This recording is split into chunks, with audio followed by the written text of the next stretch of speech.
ઈશ્વરદાસજી મારવાડમાં સંવત 1515 જન્મ્યા. આ ઈશ્વરદાસજી નો પૂર્વજન્મ જે હતો એ યોગીનો હતો. જ્વાલાગીરી ગુરુ સમાધિગીરી એક મહાન તપસ્વી સંત હતા. અને અહીંયા મારવાડમાં રાઠોડ રાજાઓએ કવિરાજને ગામ દસોની તરીકે બક્ષીસ એક ગામ આપ્યું હતું. એ ગામનું નામ છે ભાદરેશ. બાળમેર પ્રગણામાં છે. ભાદરેશ ગામના જે મુખ્ય જે કવિ હતા એમનું નામ હતું પુણ્યપાળ. પુણ્યપાળના ઉદયરાજ અને ઉદયરાજના સુરાજી અને આશાજી.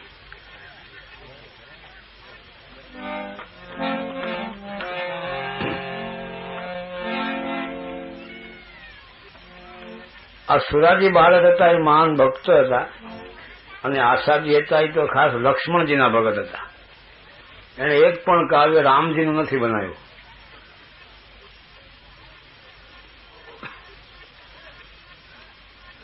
જેટલા દુહા, છંદ, કવિ, સવૈયા બધા લક્ષ્મણજીના બનાવ્યા.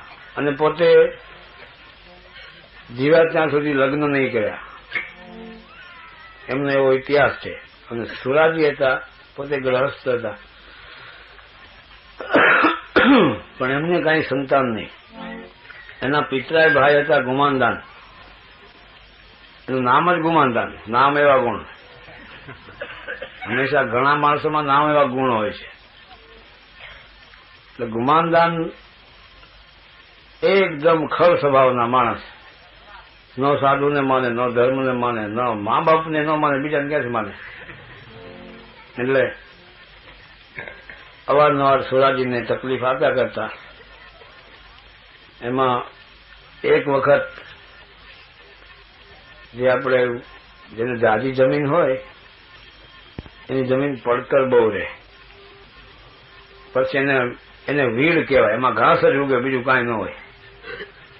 એમાં ખાસ ચારણ છે કે ઠકરાય છે કે બાવા છે એની જમીન તો ખાસ જોવા જેવી હોય. લગભગ બોવડી જ ઉભી હોય. એમાં જોઈ ખબર પડી જાય કે આ ત્રણમાંથી એકની હશે. એટલે વીડ વઢાવવા માટે મજૂર કરે. મજૂરને એવો નિયમ હતો ત્યાંનો કે મજૂર જે માણસ જે કરે એના તરફથી બધાને જમવાનું હોય. જેટલા મજૂર હોય 50, 60, 70 બધાનું જમવાનું એ વીડવાળા તરફથી હોય. એટલે બ્રાહ્મણને બોલાવીને રસોઈ બનાવે. આમ સુરાજીએ પોતાનું વીડ વઢાવવા માટે 70 મજૂર કર્યા, મુલે દાળિયા. અને એક બ્રાહ્મણ, 2 બ્રાહ્મણોને બોલાવીને કે આના માટે રસોઈ બનાવવાની. રસોઈ 70 માણસની બની. વહેલી સવારે 4 વાગે શરૂઆત કરી દીધેલી રસોઈ બનાવવાની. અને આ બાજુ ગુમાનદાન સવારમાં ઘોડા ઉપર ચડી નીકળ્યા. અને ગામના પાદરમાં મજૂરો બધા ભેગા થતા હતા. હજી પૂરા ભેગા નતા થયા. ત્યાં કીધેલા ક્યાં જાવ છો? કે સુરા બાપુને વીડે જાય છે. તો જ્ઞાન જ જાઓ, મારે વીડે જાઓ. કે પણ અમને નક્કી કર્યું છે, અમારા માટે બધી વ્યવસ્થા કરી છે. તો કે જાઓ છો કે નહીં, ગામમાં રહેવું છે કે નહીં? એટલે બોલો. આનું નામ ગુમાનદાન. એટલે બિચારાને સુરાજી બાળક તરફ ભાવ હોવા છતાંય લાચારીથી ઓલાને વીડે જવું પડ્યું ગુમાનદાનભાઈના. એ તો ઠીક, હવે આ રસોઈ બનાવી ક્યાં નાખવી?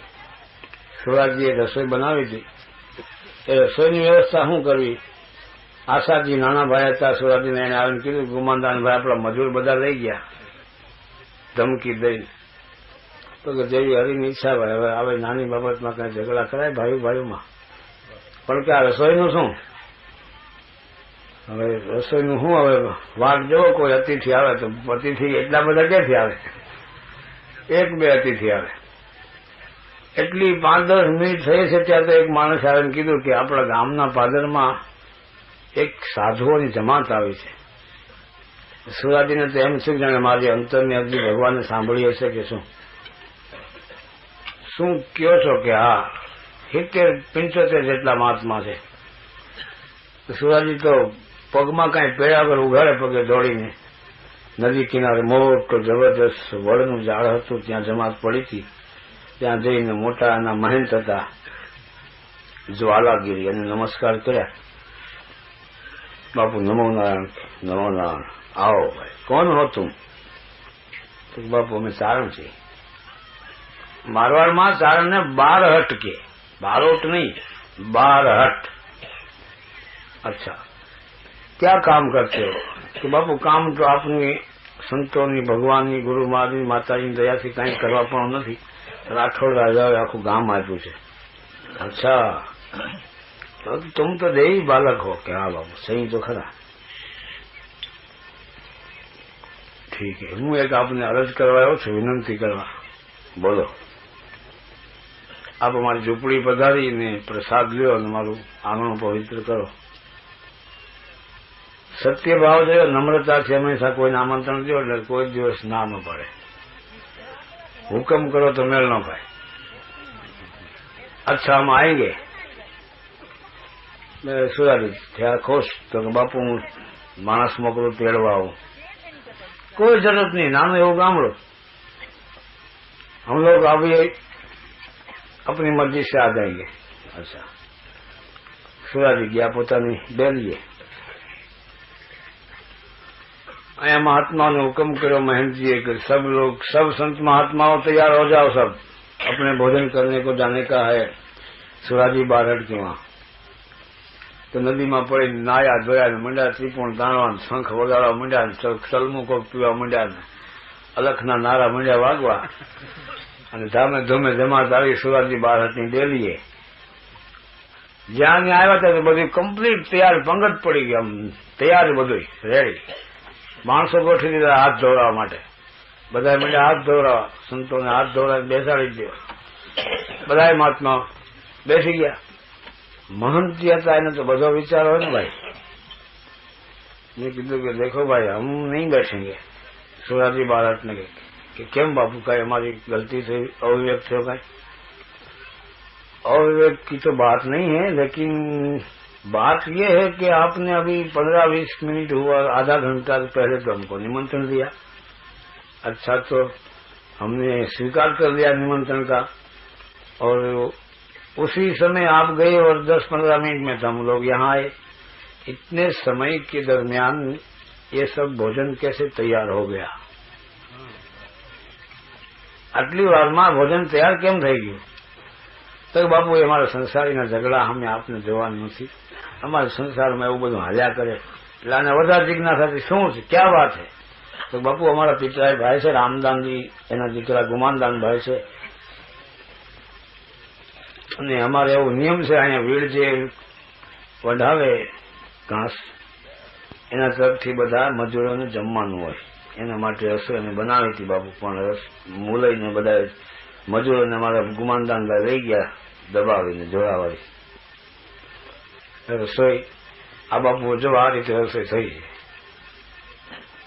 સંતનું હૃદય હંમેશા દયાળુ હોય કે તો ગુમાનદાન કો મેં સમજાવું. તો બાપુ, એને સમજાવવા જેવું કઈ છે નહીં, એ સમજેલો છે, પણ વખતે ન કરે ના આપનું અપમાન થાય તો બહુ દુઃખ થાય.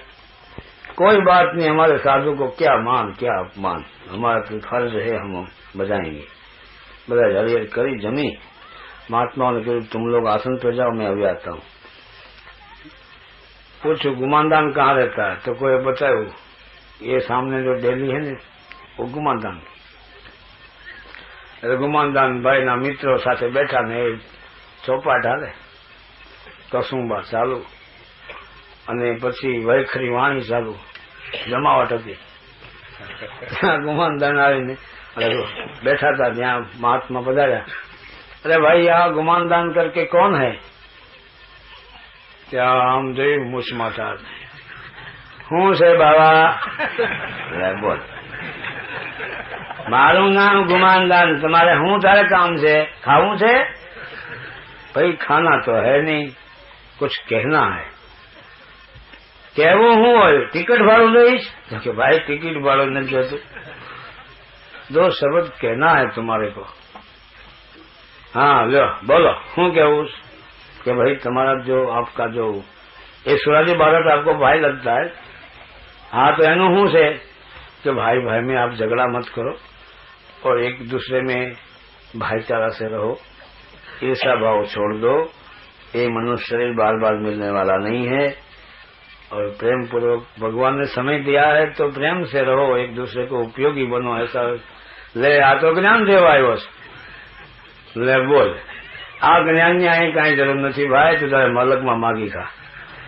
भाई हम तो मांग भी सकते हैं, हम तो हमारे को गुरु महाराज ने सोने का खप्पर दिया है, हम तो मांग भी ले, तो हमको इसमें कोई वो नहीं है कि क्यों मांगा, लेकिन तुम्हारी भलाई के लिए मैं कहता हूँ। હવે આવી ભલાઈ અમારે નથી જોતી ભાઈ, તો તારે માગી ખા મલકમાં। અને આ જેનું તે અન્ન ખાધું છે સુરાજીને કે દીકરો નથી તો દીકરો દેતો જાય ને એની જમીન જાગીર બધી મને મળશે।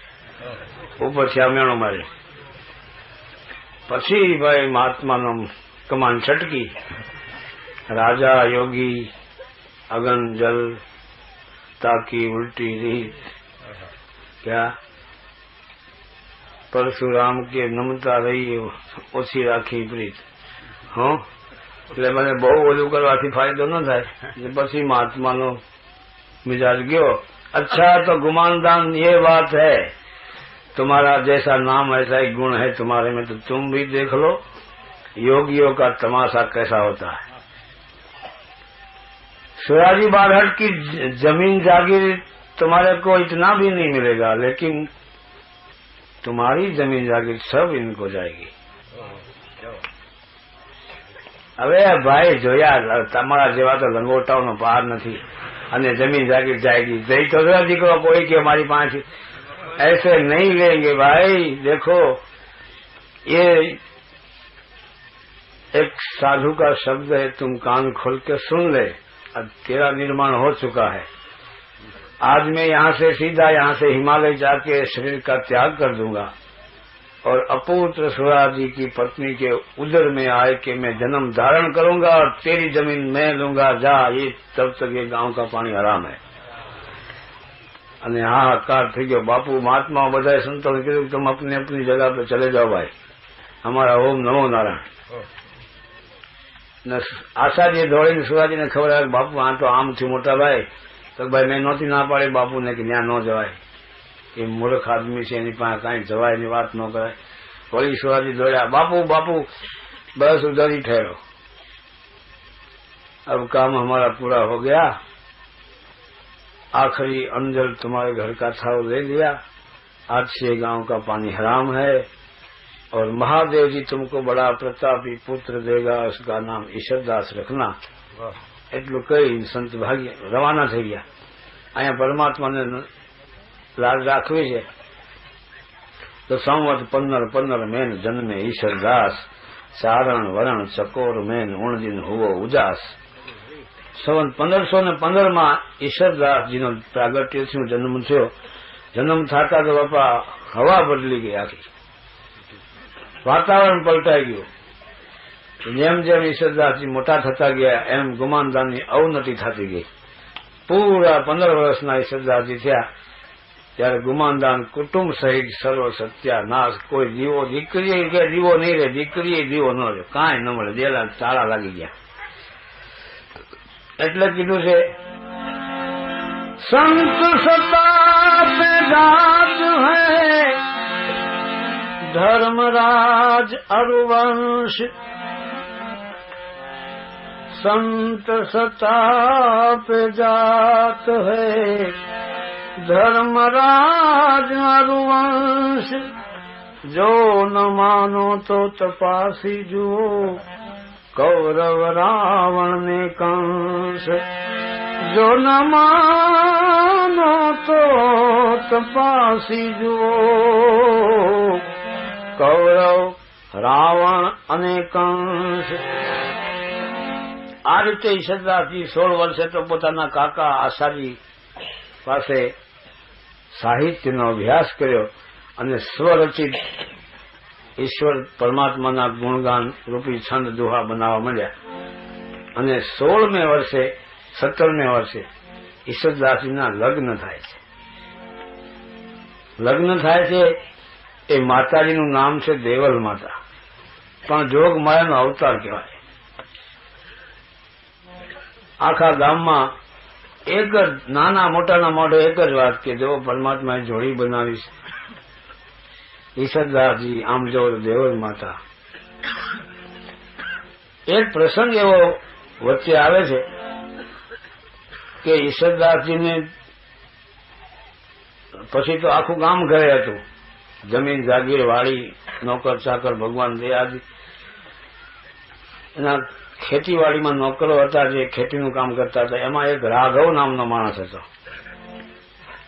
ઈશ્વરદાસજી કઈ ચોપડી લેવા આગળ આવી બારી બારણા મુંબઈ જેવું કઈ આયોજન નહોતું. આપણે આ ફ્લેટ ને એની અંદર આ રીતે આમ કબાટ ને આમ બારીઓ કાચની બારી ઓલી બારી એવું નહોતું.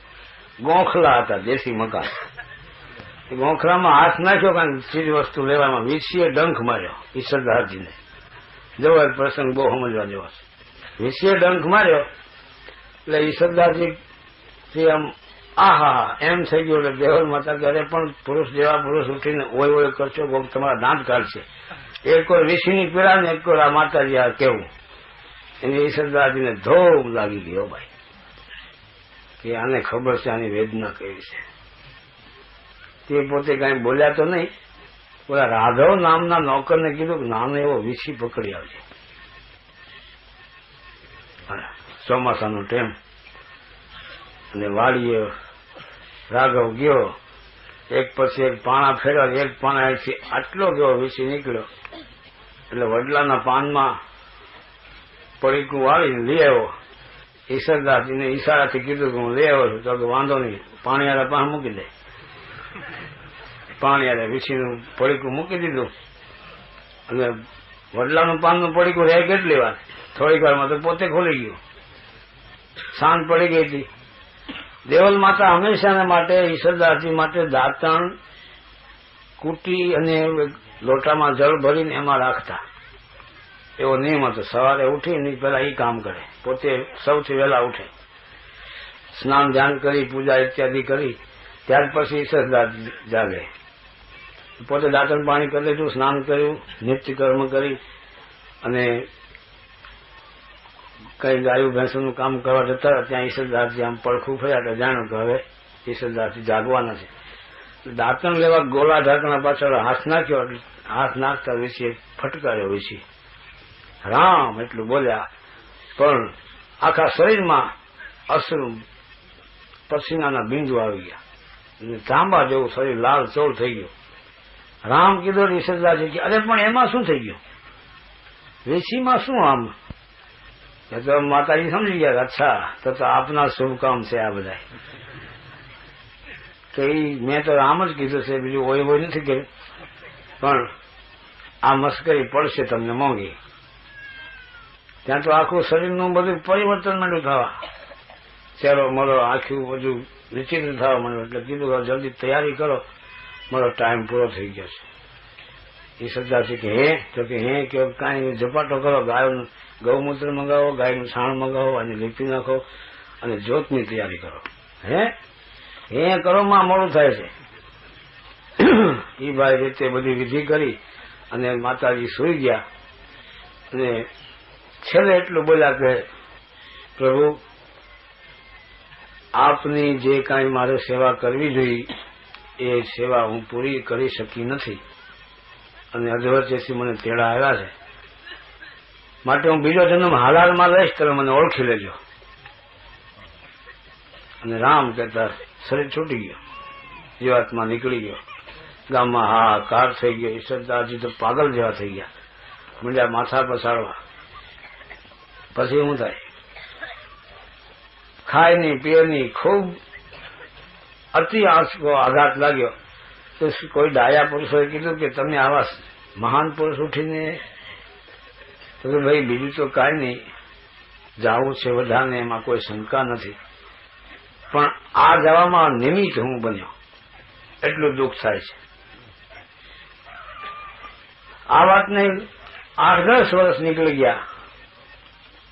ત્યારે એક દિવસનો સમય છે, સવારનો પહોર છે. આશાજી બેઠા બેઠા દાંતણ કરે છે. આશાજી ઈશ્વરદાસજીના કાકા. ત્યાં એક 3.5 ફૂટની મૂર્તિ મહાત્માની અખંડ વિભૂતિ લગાવી છે. એક હાથમાં કમંડળ, એક હાથમાં ચીપીઓ, પીંગળી જટા છે, ઘૂંટી સુધી લાંબી છે, ખાલી એક કોપીન ઉપર છે, કોઈ વસ્ત્ર નથી બીજું. આવીને પૂછે છે, યહાં કોઈ આસાદી બારહટ રહેતા હૈ? આસાદી દાંતણ કરતા કરતા પેલા તો કઈ જવાબ નહીં આપ્યો. બીજી વાર પૂછ્યું, અરે ભાઈ યહાં આસાદી બારહટ કોઈ રહેતા હૈ? આમ જોયું તાહી આંખે. શું કામ છે? कि मेरी इच्छा है इनको मिलना है. तो कि आसादी નું નામ आसादी से आपने શું काम છે? अच्छा तो आप खुद आसादी है कि हाँ बोलो. मैंने सुना है आपने लक्ष्मण जी के छंद बहुत अच्छे बनाए हैं तो जरा सुनने की इच्छा है. अरे महाराज हजी तो उठ्या છે, દાંતણ મોઢામાં છે, છંદ અટાણમાં આવે, છંદ આવે. કઈ કહું બાપા નથી વિચાર, કઈ કાંઈ પણ એ મોઢામાં દાંતણ છે એમ તો વિચાર કરતા હો કે અરે એક તો સુના દો. અટાણે અવકાશ નથી, તમારી ઈચ્છા હોય તો સાંજે આવજો. ઈશ્વરદાસજી બાજુમાં ઉભા તેને કીધું કે મહારાજ શ્રી મારા કાકાના બનાવેલા છંદ દુહા મને આવડે છે, આપ કે તો હું સંભળાવી દઉં. અચ્છા તમે સુના દો. એક છંદ, બીજો છંદ, ત્રીજો છંદ જ્યાં શરૂઆત કરી જ્યાં સંત ઉભા હતા મહાત્મા અહીંયા ઉભા હતા અહીંયાથી જ અલોપ થઈ ગયા, અદ્રશ્ય. આશાજીની આંખું ફાટી ગઈ. અરે હર આ શું થયું? હું શું જોઉં છું? ચારેક વાર માણસો દોડાવ્યા, માથું સામેથી અલોપ છે, પછી માણસો દોડાવવાથી મળે. તે કીધું કે આ તો જેની માટે મેં આખી જિંદગી આમ બ્રહ્મચર્ય અવસ્થામાં રાખી, આખી જિંદગી મેં લગ્ન ન કર્યા, લક્ષ્મણજી શેષાય અવતાર હતા, એનું મેં આ આટલા કાવ્યો કર્યા, આટલા છંદ દુહા, અને કહેવત છે કાઠિયાવાડી ભાષામાં કે દળી દળીને ઢાંકણીમાં ઉધરાયું. આ પ્રસંગ મારા માટે લાગુ પડે છે, પણ હજી મોડું નથી થઈ ગયું. હજી મારા મોઢામાં દાંતણ છે. આજ ફરી વખત દર્શન ન દે ત્યાં સુધી અંજળ અઘરાજ છે, અંજળ હરામ છે, નહીં લેવાનું. 1 દી 2 દી 4 દી 5 6 7મે દિવસે રાતે સપનામાં આવ્યા અને કાયદેસર કે જગાડીને કીધું, આ સાજી બારોટ समय चला गया, समय किसी का इंतजार नहीं करता है. फिर भी तुम्हें अगर इच्छा है दर्शन करने की तो सौराष्ट्र में गिरनार नाम का एक पर्वत है, हजारों संत महात्मा जहाँ भजन करते हैं वहाँ तुम आना, मैं तुम्हें मिलूंगा. वो यहाँ तो हजारों संतों से क्या ओळखाय? तो मेरी पहचान ये है कि मेरी धुनी में से जो शिखा चलती होगी वो पवन के सामने चलती होगी. મારા ધૂણામાંથી જે ધુમાડો નીકળે છે એ પવનની સામે હાલતો હશે. નકર ધુમાડાનો તો સ્વભાવ છે ને, પવન આમ છે, ધુમાડો આમ જાય ને, આમ જશે તો માનજો મારી ધૂણી છે. આ નિશાની આપી અને બીજે દિવસે પારણા કર્યા. ઈશ્વરદાસજીને કીધું, આ સાજી બારહટે મારે જાત્રા કરવાનું મન થયું છે. જેવો આપનો હુકમ કાકા. નીકળ્યા, સમય ચોઘડિયા સરખું ટાઈમ જોવડાવી અને નીકળે છે. તેથી આવા ઇમ્પાલા, મર્સિડીઝ ને એમ્બેસેડર, ફિયાટો કઈ સાધન નહીં, હાંડિયા, ઘોડા ને હાથી ગાડા, આ બધા વાહનો હતા. 450 વર્ષ પહેલાની આ વાત છે. 15 દિવસે ગિરનાર આવે છે. બધા આખા ગિરનારમાં બધે ફરતા ફરતા ફરતા ફરતા ઘણી જગ્યાએ સંતોના ધૂણા જોયા. પૂછ્યું, બાપુ આગળ કોઈ સંતો છે? હવે તો કે ભાઈ ये तो गिरनार है, यहाँ तो इतने पत्थर है, इतने संत है, कोई जाहिर है, कोई गुप्त है, तुम चलते रहो. કે છે કે એક જગ્યાએ ઝીણું ઝીણું આસ્તે આસ્તે પાણીનું ઝરણું વહેતું હતું અને કાંઠે એક ઝાડ હતું. ઝાડ હેઠે મહાત્મા બેઠા છે, આગળ ધૂણી છે. એ ધૂણીનો ધુમાડો પવનની સામે હાલતો જોયો. એ કીધું કે આ બાપુ નિશાન આપ્યું હતું યાદ છે. જઈને દંડવત પ્રણામ કરી અને પ્રેમ અશ્રુથી આશાજી બારઠે મહાત્માના પગ ધોઈ નાખ્યા. એટલા આંખમાંથી આંસુ આવ્યા. આ ધીરેથી આંખ ખોલીને કીધું, आओ बारठ आशा, तुम कभी न होना निराशा. तुमने मेरे दर्शन के लिए बहुत तकलीफ उठाई. फिर तो आशा जी ने खूब વધારે આંસુ આવ્યા આંખમાં. કીધું શાંત હો જાઓ. પડખે રામશાળી હતી, બાજુમાં રામશાળી હતી. આ શબ્દ છે સાધુ સાહેબ શબ્દ. રામસાળી જે શબ્દ છે ને સાધુ સાળી શબ્દ છે, બધાને ખબર ન હોય, સમજ્યા? એટલે સાળી છે ને કાઠિયાવાડીનો તળપદી શબ્દ છે. તળપદી ભાષાનો શબ્દ બકરીને સાળી કહે. બકરીને શું કહે? સાળી. એને પછી સાધુ સાળી શબ્દ ભળ્યો એટલે રામસાળી કીધી. એને ધોઈ, દૂધ કાઢી, ખપ્પરમાં લઈ, એની અંદર કઈક વનસ્પતિ નાખી, જડીબુટી ધૂણા ઉપર મૂકી, આંગળીથી હલાવી, અડધું પોતે પીધું સંતે, અડધું આસાજી સામે ધર્યું. તો જો ભાગ બિન મિલે ને કોડી કહેવત છે ને કે જબ વનરા પકને લગી તબ સાંચ મેં ભયો રોગ. એવું થયું આસાજી બાળકનું. એને સુગ ચડી ગઈ. અઠું કેમ થયું? આટલું થવા છતાં એને સુગ ચડી. બાપુ હું તો પ્રસાદ લઈને આવ્યો છું, કઈ જાતની ઈચ્છા નથી. અચ્છા, ઈશ્વરદાસજી પડખે ઉભા હતા, એની સામે ધરે ફટ લઈ લીધું. એ શ્વાસે પી ગયા. પણ પિતાની સાથે ત્રણ કાળનું હુજવા માંડ્યો. બાપુ આપના પ્રસાદથી તો મને આવું બધું દેખાય છે. તો કે તુમ પાત્ર હો, ખૂબ ઈશ્વર કા ભજન કરો. પછી ત્યાંથી સોમનાથ પાટણ, ત્યાંથી દ્વારકાધીશના દર્શને ગયા. દ્વારકામાં પ્રશંસા સાંભળી કે કચ્છમાં કચ્છ એક પ્રદેશ છે ને, એની અંદર જામ રાવળ કરીને રાજા છે, મહાન દાનેશ્વરી છે. એવો કોઈ દિવસ ન હોય કે જામ રાવળની સભામાં કવિ ન હોય, બહારના કવિઓ આવે. એટલે એને આકર્ષણ થયું. પોતે કચ્છમાં આવે છે વાણમાં બેહી. અને ત્યારે કચ્છમાં રાજધાની હતી કેરાકોટમાં. કચ્છ કેરાકોટમાં બતાવ્યું છે કે રાજધાની હતી.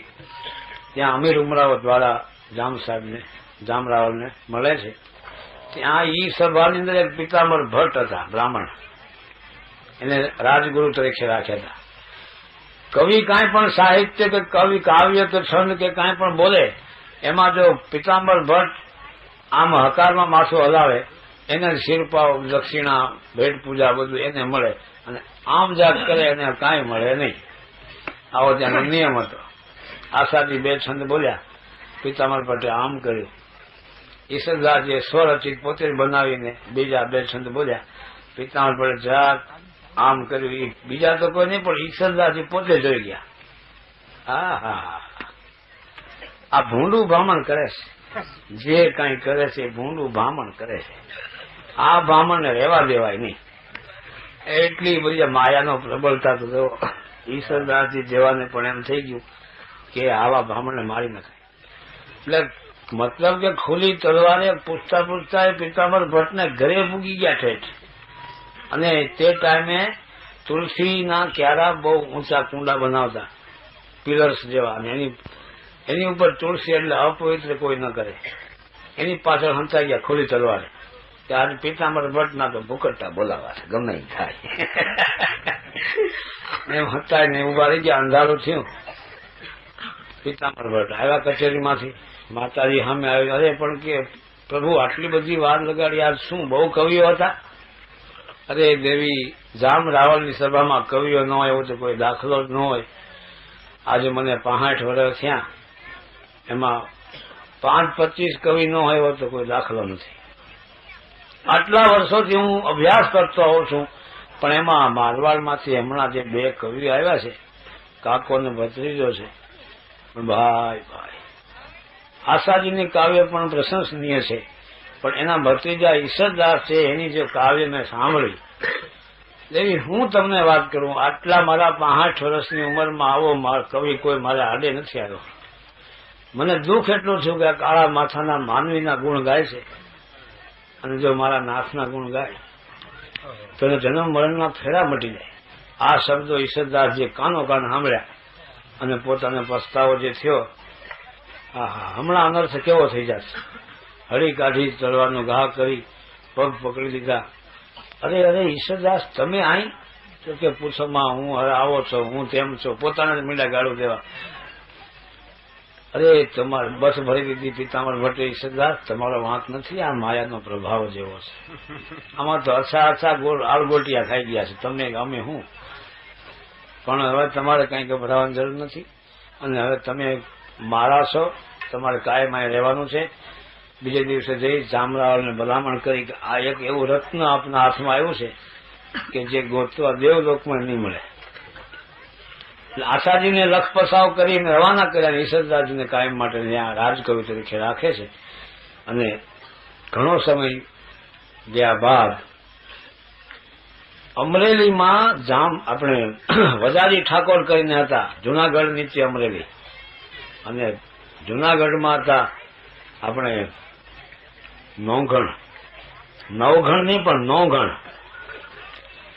અને નોંઘણની કચેરીમાં જઈને એક માણસે કીધું કે આપનું આટલું મોટું રાજ છે, આટલા સાધનો છે, પણ એમાં વજારી પાસે જે ઘોડી છે એવી ઘોડી તો તમારા કોઈ તાલુકામાં ડિસ્ટ્રિક્ટમાં નથી.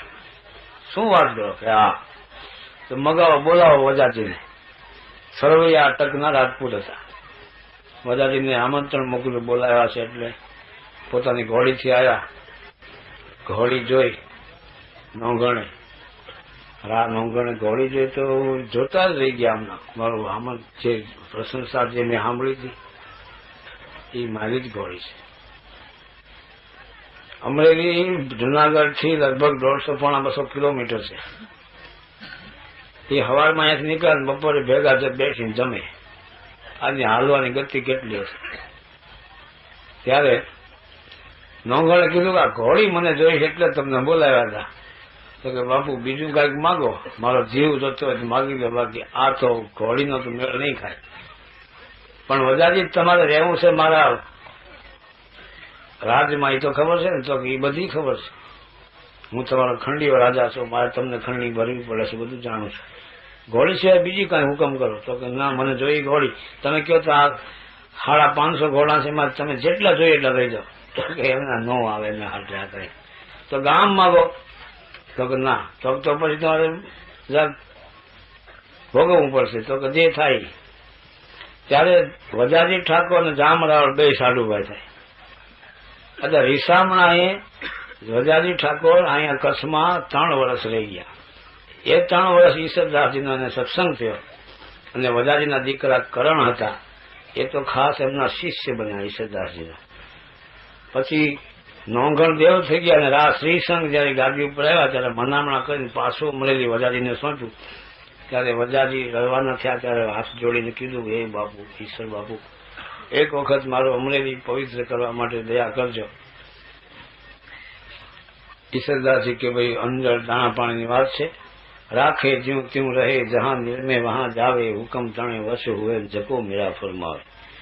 અંદર હશે તો કોકની ગાવે છે. એ પ્રસંગ પછી થોડાક ટાઈમમાં જામરાવળ દેવ થઈ ગયા. ઈશ્વરદાસજીને બહુ દુઃખ થયું, ક્યાંય ચેન પડતું નહોતું. ત્યારે વજાજી ઠાકોરના કરણ જે દીકરા હતા એનો લગ્ન આવ્યા અને માણસ ખાસ મોકલે છે ઈશ્વરદાસજીને તેડવા માટે. ઈશ્વરદાસજી કે હું આવું છું, તમે જાઓ. ઈશ્વરદાસજીનો એવો નિયમ હતો કે પોતે રાજપૂતના ઘર સિવાય અનાજ લેતા નહીં. એમ હરિરસમાં લખ્યું છે ખાસ. અને અમરેલી જવા માટે નીકળે છે ત્યારે દિવસ આથમે ત્યાં પોતે રોકાઈ જવાનું અને સવારે ત્યાંથી રવાના થવાનું. એમાં અમરેલી પાસે નજીક જતા એક ગામ આવે છે, ગામનું નામ નથી, પણ એની બાજુમાં વેણુ નામની નદી છે. એ નામ આપ્યું છે. એ નદી કાંઠે ગામ છે. ત્યાં જે પોતે પહોંચ્યા એ ગામમાં, ત્યાં નારાયણ અસ્ત થવાની બિલકુલ અણી ઉપર હતા, તૈયારી. એટલે છોકરાઓ રમતાને પૂછ્યું કે આ ગામમાં કોઈ રાજપૂત છે?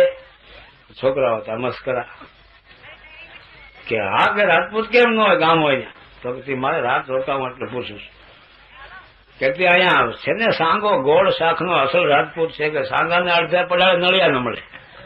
મકાન એવું હતું, અડધા પડાળ માંથી નળિયું ન મળે, વાહડા દેખાય. અને એના બાપાનું નામ હતું વેરાજી. એ વેરાજીને અફીણનું બંધારણ, અફીણના બંધારણમાં આ જમીન બધું જાગીર બધું વેચી નાખેલું, કાંઈ ન મળે. ગામના છોકરાઓ આ ઘર બતાવ્યું, ત્યાં ગયા. સાંગોજી છે, એ સાંગોજી નીકળ્યા બહાર. સાંગાજી નું ઘર આ તો આ બાપુ આ રામની ઝૂંપડી છે. તમે પોતે સાંગોજી કે? હા. આપ? તો કે હું તો જાત્રાએ નીકળ્યો છું. આપનું શુભ નામ? તો મને ઈશ્વરદાસજી બધા ઓળખે છે. નામ તો ગાજતું હતું બધે. ઈશ્વરદાસ બાપુ આપ પોતે? તો કે આ શરીરનું નામ છે. ઓહો, ધન ઘડી ધન ભાગ. તમે મને રાજપૂત બનાવ્યો. હે, તમે મને રાજપૂત બનાવ્યો કે રાજપૂત ને ઘરે તમે ઉતરવાનું જે આપનું પણ છે, નિયમ છે, અને એમાં મને તમે પસંદ કર્યો. ધન્ય ભાગ મારા. ગરમ પાણી કરી દીધું, હાથ પગ ધોવડાયા, સ્નાન કરાવ્યું, રાતે હરિહર ભેગા કર્યા, આરામ કર્યા. રજા સવારે માગી, રજા કે ન દો? હે, તો રજા કેમ દઉં બાપુ? કે મારે અમરેલી જવું છે, છૂટક્યો નથી. તો એ તો વાત હું સમજુ છું, આપને જવું છે, પણ એક પ્રાચીન કાળથી એક પ્રણાલિકા હાલી આવે છે કે કવિરાજ કદાચ હાથીની અંબાડી પાસે બેઠા હોય અને રાજપૂત ભલે 2 રૂપિયાનું મૂલ કરીને આવતો હોય તો રાજપૂત એને 1.25 રૂપિયા દે તો ઉપરથી એને હાથ લંબાવવું પડે અને દેવું પડે રાજપૂતને. એમાં છૂટક્યો જ ન થાય કાંઈ. એ નિયમ અનુસાર આપને જે મારે વિદાય આપવી, ભેટ પૂજા મારે કાંઈ ને કાંઈ આપને આપવી જ જોઈએ, એવો અમારો આદિ અનાદિથી નિયમ હાલ્યો આવે છે. અને આજ આપને આપવા માટે મારી પાસે કાંઈ નથી. એમ નથી, માતાજીની દયા છે, બધું છે, આમ આપને કોઈ કમી નથી. હું માનું ને જે મારે વિદાય આપવી, ભેટ પૂજા મારે કાંઈ ને કાંઈ આપને આપવી જ જોઈએ, એવો અમારો આદિ અનાદિથી નિયમ હાલ્યો આવે છે. અને આજ આપને આપવા માટે મારી પાસે કાંઈ નથી. આ શબ્દ ઈશ્વરદાસજીની આંખમાં પાણી આવ્યા. શું બોલો છો તમે સાંગાજી? એમ નથી, માતાજીની દયા છે, બધું છે, આમ આપને કોઈ કમી નથી. હું માનું છું. આ એક નિયમની હું વાત કરું છું. આ નિયમ છે. શું આપને મારે અર્પણ કરીને તમને વિદાય કરી? કાંઈ જરૂર નથી. ઈશ્વરદાસજી કે અરે પણ જરૂર નથી તો હું સમજુ છું. અમારા જ્યાં 500 ને આપ પાળો એમ છો. એ પ્રણાલિકાની વાત છે, નિયમની વાત છે. નિયમમાં જે જોતું હોય એમાં હાલે જ નહીં. પણ એક વસ્તુ છે બાપુ, જો આપ મારી ઉપર દયા કરો અને વળતા જો આપ મને વચન દો કે હું આવીશ, તો મારે હાથેથી મેં એક કામળો વીણ્યો છે, એની ખાલી કોર બાંધવાની બાકી છે. આપ આવો ત્યાં હું બાંધીને તૈયાર રાખીશ. અને એ ધાબળો આપ કામળો સ્વીકારી અને મને કૃતાર્થ કરો તો રજા દો. ઈશ્વરદાસને ભાવની જરૂર હતી ને, ભલે હું વળતા કામળો લઈશ, બસ. ત્યાંથી રવાના થાય છે. અહીંયા અમરેલી જ્યાં પોતે પગ મૂકે ત્યાં કાળા વાવટા, બાયુ બહેન ઉપર કાળા કપડા, બધું શું કાર વાતાવરણ. આ શું કોઈ હામું કોઈ જતું નથી, એવો પ્રસંગ બની ગયો છે. એક ભાઈને હાથ પકડીને પછી, ભાઈ આ બધું શું છે? તમને ખબર નથી ભાઈ? કે ના, અમે તો બહારથી આવી, ક્યાંથી ખબર? તો કે જે વજાજી ઠાકોરના કુંવર હતા, કરણ એનું નામ હતું, એના લગ્ન હતા, એને રાતે સર્પદંશથી દેવલોક પામ્યો. હે, હા, આ બનાવ બની ગયો બાપુ. આમ જવો ને વાતાવરણ બધું. હમણાં એની પાલખી નીકળશે કે શમશાન યાત્રા. હાહાકાર મચી ગયો છે. વજાજી ઠાકોર બેસોર સ્થિતિમાં પડ્યા છે. અને થોડીક વાર થઈ ત્યાં હકીકતે પાલખી નીકળી. ઈશ્વરદાસજી આડા ઉભા રહી ગયા. ઉભી રાખો પાલખીને, ઉભી રાખો. બધા કોઈ ઓળખે નહીં. પાલખી કેમ ઉભી રાખવી? ભાઈ ઉભી રાખો જરા, મારી વાત સાંભળો. કે શું ભાઈ તમે કોણ છો પાલખી રોકવા વાળા? તો કે પણ સાંભળો તો એ કહું ને. તમે વજાજી ઠાકોરને જઈને કહો કે ઈશ્વરદાસ કરીને આવ્યા છે નવાનગરથી. ઈશ્વરદાસજી તમે પોતે? તો કે આ શરીરનું નામ ઈશ્વરદાસ છે. એક માણસ કે ભાઈ કહેવામાં શું જાય છે? દરબારગઢમાં જઈને કાનમાં જઈને, તો બેસુર સ્થિતિમાં પડ્યા હતા. કાનમાં કીધું બાપુ ઈશ્વરદાસજી કરીને કોઈ નવા નગરથી આવ્યા છે. મુર્શિદ થઈ ગયેલા વજાજી ઠાકોરની મૂર્છા વળી ગઈ. ઈશ્વર બાપુ કરીને હળી કાઢી, દોડ કાઢી. જ્યાં ઉભા હતા પાલખી પાસે ત્યાં આવી પગમાં પડી ગયા, બાપુ મારો સત્યાનાશ નીકળી ગયો, મારું બધું લૂંટાઈ ગયું, મારું આમ થઈ ગયું, મારો એકનો એક કુંવર હતો એને ઈશ્વરે લઈ લીધો, હવે મારે આ જિંદગીમાં કોઈ રસ નથી.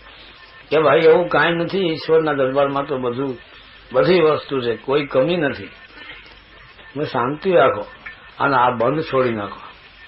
અરે બાપુ બંધ તો અમુક છોડી નાખો ને, ભગવાન દયાળુ છે, માતાજી સારું કરશે.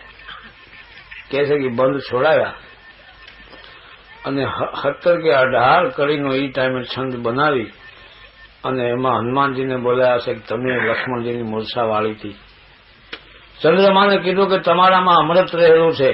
એમ ધન્વંતરી વૈદ્યને બોલાવીને કહે છે કે તમે તમારી જે ઔષધિઓનું જે પ્રમાણ છે આજ બતાવો અને કરણને બેઠો કરો. આખો છંદ બોલી મંત્રથી જે કાંઈ ગુરુ મહારાજનો મંત્ર હતો એ અંજળીમાં પાણી ભરી અને કરણ માથે છાંટે છે અને કરણ જાણે ઊંઘમાંથી ઉઠતો હોય એમ જાગીને જોઈ આ બધું શું છે, હું ક્યાં છું, બરાબર છો તમે, જે જે કાર થઈ ગયો. એ ટાઈમે ઈશ્વરદાસજીને કેટલું માનતા હશે ત્યાંના લોકો. અમરેલીથી આપણે લાઠી જાય તો ઈશ્વરિયા અને વરસડા નામના ગામ આવે છે. એ બે તાંબાના પત્રે લખી ઈશ્વરદાસજીના પગમાં મૂક્યા અને આપનો ઉપકારનો તો કાંઈ પાર નથી, શું આપને અમે આપી શકીએ, આપે તો મારું જીવન ઉજળું કરી બતાવ્યું, ન કે મારે આ જીવનમાં કોઈ જાતનો રસ નહોતો, કાંઈ સાર નહોતો. 1 મહિનો રોકી ઈશ્વરદાસજી અને અહીંયા બીજે દિવસે સાંગાજીએ ઓ કામળો જે વણેલો હતો એની કોર બાંધી અને સાંજના ટાઈમે પોતે વાસળા ચારવા જાય છે, ગામના વાસળા ચારીને ગુજરાન ચલાવતા હતા. એ ઉપરવાસ ત્યાં બહુ વરસાદ પડ્યો હશે અને વેણુ નામની નદીમાં જ્યાં બીજા ગોવાળિયા હતા 3-4 છોકરા એ નીકળી ગયા. સાંગોરી જ્યાં અધોચ આવ્યા ત્યાં તો અહીં સુધી પાણી આવ્યું છાતી ઉપર. ઘણી કોશિશ કરી નીકળવા માટે, મને જાણ્યું કે આ પાણી એ પગની હેઠેથી જે આટાર હોય ને રેતી એ મંડી નીકળવા પગ હેઠથી જ્યાં પગ મૂકે ત્યાં છોકરાઓને કીધું કે ઈશ્વર બાપા હતા મારો કામળો તૈયાર રાખ્યો છે, આપી મારા રામ રામ કેજો. એટલું ન કહેવાનું ત્યાં પાણીએ થપાટ મારી અને વાસળા અને સાંગો બધું તણાઈ ગયું બીજે દિવસે. એને 1 મહિનો થઈ ગયો હતો. અને અહીંયા ઈશ્વરદાસજી જ્યાં પાછા વળીને આવે છે ત્યાં છોકરાઓ સામે ઉભા હતા જે મસ્કરા હતા કે બાપુ તમે જેની ત્યાં ગયા હતા ને રાજ રોકાણ હતા ને એ ભાઈ તો તણાઈ ગયા પણ ગામના વાસણા હોત લેતા ગયા. શું કયો છો કે હા. છતાં ઈશ્વરદાસજી એને ત્યાં ગયા અને ડોશીમાને કીધું કે માં જય નારાયણ, જય માતાજી, અરે બાપુ પધારો પધારો પધારો પધારો. આગળના માણસોના મન કેવા હતા, પોતે ગમે એવા તકલીફમાં હોય આવનારને જાણ થવા દે નહીં. જો જાણ થાય આવનાર કાંઈ ગ્રહણ નહીં કરે, જમશે નહીં, ચા પાણી નહીં પીએ. એ અતિથી પોતાના આશા ધર્મનો ત્યાં ભંગ થાય એટલા માટે ચહેરા ઉપર ભાવ ન આવવા દે કે આ પોતે તકલીફમાં છે. આ ટાઈમ હતો. ડોશીમાં ઘરે પધારો પધારો બાપુ તને વચન પાડ્યું હો. તો કે હા માં. પાણી ગરમ કરી દીધું, સ્નાન કર્યા, બપોર થયા. બાપુ હવે થોડું પ્રસાદ લઈ લો. તો કે સાંગાને આવવા દે પછી આપણે હરિયર કરશું. જાણી જોઈને ઈશ્વરદાસજી કે અરે બાપુ તમે તો જાણો છો કે આપણે બાર ગામ જાય કે સામેથી પૂછે ઢોર ઢાંખર મજામાં. સામેથી પૂછે જેને ઘરે જાય પૂછે ઢોર ઢાંખર મજામાં. કે ઢોર તો ઠીક પણ ઢાંખર હું તો કે વાહે હાલે. ઈ ઢોરની પાછળ જે હાલતો હોય ચાલતો હોય ને એને એ ઢાંખર કહેવાય. એને એનામાં એટલી જ બુદ્ધિ હોય મતલબ કહેવાનો. તો આ સાંગો ઢાંખર જેવો છે એનું કઈ નક્કી ન હોય બાપુ. કેટલાય કઈ આવે કઈ ન આવે. રાતના ઘણી વખત રાતે જંગલમાં રહી જાય એવો છે કે મસ્ત રામ. એટલે આપ કઈ જ્યાં સુધી ભૂખ્યા રહી અમને ગમે નહીં ને આપ પ્રેમથી ભોજન લઈ લો બાપુ. માં ભોજન કેમ લેવાય? અમે વચનથી બંધાણા છીએ કે મારે વળતા આવું, એ મને કામળો આપે, કામળો હું સ્વીકાર કરું, હારે બેહી અને દાળ રોટલો જે ભગવાન આપ્યો એ ખાય અને પછી અમારે વિદાય થવાનું છે. પેલા કેમ ખાવું માતાજી? હું કે બાપુ દયા કરો જમી લે. તો કે માં એ કોઈ દી બને નહીં, સામવાળા પેલા ખવાય નહીં. પછી તો માનું હૃદય કેવું હોય તો આ હવ જાણે છે. સધાર આંસુએ માએ ભોગ મૂકી. બાપુ તમે ગયા ને બીજે દી એની આ કમાળાની જે કોર હતી બાંધી અને બપોર પછી વાસડા લઈને ગયો પછી આવ્યો નથી. હે તણાઈ ગયો વેણુ નદીમાં. શું વાત કરો છો? ત્યારે બીજા છોકરા ભેગા થઈ ગયા હતા બધા કે હા બાપુ સાચી વાત તણાઈ ગયો. તમે એમાં કોઈ હતા? અમારે ભેગા થયો કે હા 3 છોકરા બહાર અલગ થઈને આવ્યા. અમે ભેગા હતા, અમે મોર નીકળી ગયા. ની વચ્ચે બરોબર અધવચ્ચે આવ્યા ને પાણી બહુ વધી ગયું. તેમણે કીધું બોલો કામળો બાપુને આપી મારા રામ રામ કેજો. એ શબ્દ ન કહેવાના. ત્યાં પાણી થપાટ મારીને તાણી ગયું. વાસડા ગયા એ તો અને સાંગો પણ તણા ગયા. આજે 1 મહિનો પૂરો થયો છે. તો ક્યાંથી તણાણા એ બતાવશે કે હા તમાશાને તેડવું હોય. આખું ગામ ભેગું આવ્યું. બધા છોકરાએ વચમાં કીધું બાપુ જો હું જાઉં છું નદીમાં ઉતરો સાહેબ ધ્યાન રાખજો, ઠેકાણે ઉભો રહેશે બરાબર. જ્યાંથી સાંગાએ ઉભા રહીને કીધું મારા રામ રામ કેજો. એ જગ્યાએ આવી છોકરો ઉભો રહે છે. તો એ બાપુ અહીંયા જે સાંગો પૂગ્યા તેની દાઢીએ પાણી આવ્યું અને કીધું કે ઈશ્વર બાપુને મારા રામ રામ કેજો. એટલા શબ્દ ન બોલી શક્યા, ત્યાં પાણી તાણી ગયું.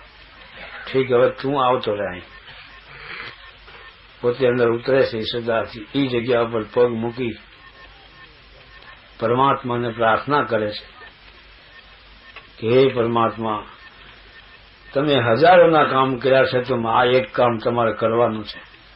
તમારા ગુરુના છોકરાને 6 મહિને કેમ લઈ આવ્યા હતા? 6 મહિને કાળના મુખમાંથી લઈ આવ્યા હતા. આ તમારા બાળકો છે જેટલા સંસારમાં છે. અને સાંગાને કે ભલા માણસ તું બોલ્યા પછી ફરી જાશો? વચન આપીને કામળા હાટું મોઢું હંગરી દેશ કે આવો કઈ તારા જેવો બોલીને ફરી જાય તો નારાયણ ઉદય થાય પણ દેખાય નહીં.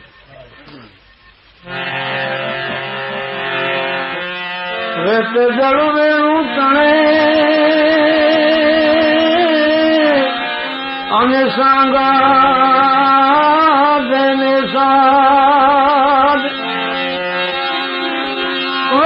જળવેણું તને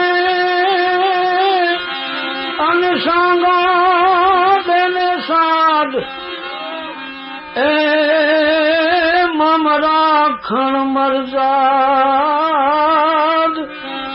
એ અજવા છાસો તો વેરાવું. એ વેરાજીના દીકરા, મારી જો મરજાદ રાખવી હોય વાછડા હોતો પાછો આવે. અને ધર્મના કાર્યમાં કે ગાયની સેવામાં જો સેવા કરનારને જમરાજા લઈ જાય તો ધર્મને પંથે હાલશે કોણ? વાછળ ધેનું વાળતા અને જો જમરાણા લે જાય પણ તો ધર્મ પંથ કોણ થાય? એ અજવાર કરેવાય વેરાવું. વાછળ જેનું વાળતા અને જો જમરાણા લે જાય અરે તો ધર્મ પંથ કોણ થાય? અજવાર કરેવાય વેરાવું. અને એક કામળો આપવા માટે હંતાઈ ગયો. કામળે કોણ કારણે અને સાંગો જો સંતાય તો ડુંડી અંધ ન દેખાય. એ વેરાવું વાળા સમે અમળ કણકણે સાંગો જો સંતાય તો તો ઢૂંઢી અંધ ન દેખાય વેરાવું તુવાણા સમે માટે સાંગા જળ થળ સાંભળે અને ઈશ્વર તણો આજ હે સાંગા તું જળમાં હો તો જળમાં સાંભળજે સ્થળમાં ક્યાંય ખૂટી ગયેલો હો તેવું અંદર જમીનમાં તો ન્યા સાંભળજે કોણ કે છે ઈશ્વરદાસજી કે છે અને વેગે એટલે અવાજ આવ્યા ભેગો તું જલ્દી પાછો વળી અને તારું વચન તું સિદ્ધ એટલે હાચું કરી બતાવે કામળો આપવાનું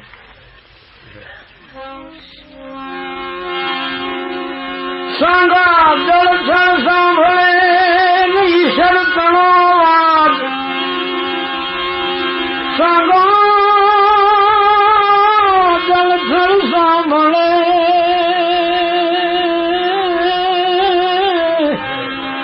ઈશ્વર તણો આજ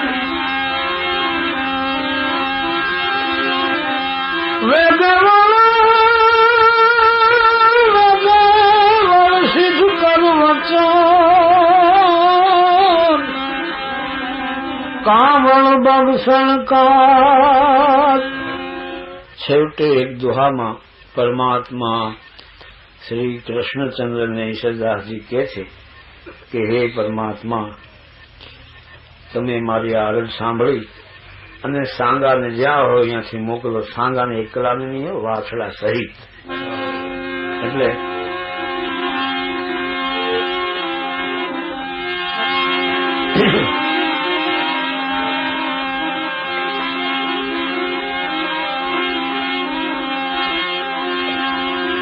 સાંગાને વાછડા સહિત હવે જો ને રજા જદુરાજ સાંગાને વાછડા સહિત જો ને રજા જદુરાજ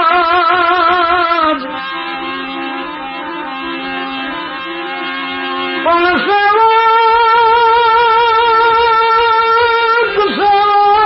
ઈશ્વરદાસરી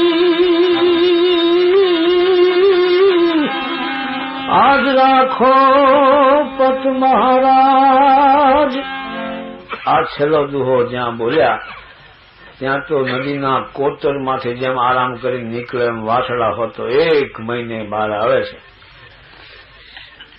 અને ગામમાં જે કાર થઈ જાય છે છોકરાઓ દોડી ડોસીમાને કહે છે મારી તમારો સાંગો આવ્યો અરે મારી 90 વર્ષની મસ્કરી કરો તને શરમ નથી આવતી મારો સાંગાને દેવ થઈ ગયા 1 મહિનો થયો આજ છોકરા કે માં તમારી મસ્કરી કરી તો અમને નરકમાં જગ્યા ન મળે તમે પોતે આવીને જોઈ લો તમારી આંખેથી ડોસીમાએ હાથના સાજવા આમ કરી અને લાકડીને ટેકે ડોહીમાં આવે છે અને આમ જ્યાં જોયું સાંગા સામે નજર પડી ત્યાં સાંગો અને વાછડા બધું હાલ્યું આવે છે ઓહો આવું હું જોઉં છું હળી કાઢી ઈશ્વરદાસજીના પગ ધોઈ નાખ્યા આંસુથી તઈ કીધું ઈશ્વર બડા ઓલિયા ઈશ્વર બાત અગાધ સુરા ચણો કીધો સુદાન પલરો મહાપ્રસાદ આવા ઈશ્વરદાસજી ચારણ કુળમાં થયા બહુ સમજવા જેવી વાત છે માતાજીનું એવું વચન છે આ નાગબાઈનું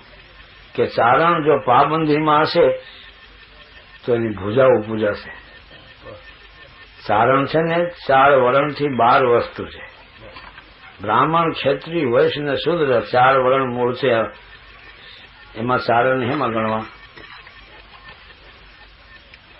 ચારણ પુરાણોમાં એનો પુરાવો મળે છે વેદોમાં પુરાવા મળે છે પણ ચારણ હોય તો દેવી પુત્ર કહે ને આપણે દારૂની ભઠ્ઠી ઉગાડતા હોય પછી એના કહેવાથી માણસ મળે નહીં હો એનાથી ન મળે નકર માતાજી કીધું કે આ 2-4 વસ્તુ જાળવશે બીજો કાંઈ ગુણ ભલે નહીં હોય તો એની પૂજા થશે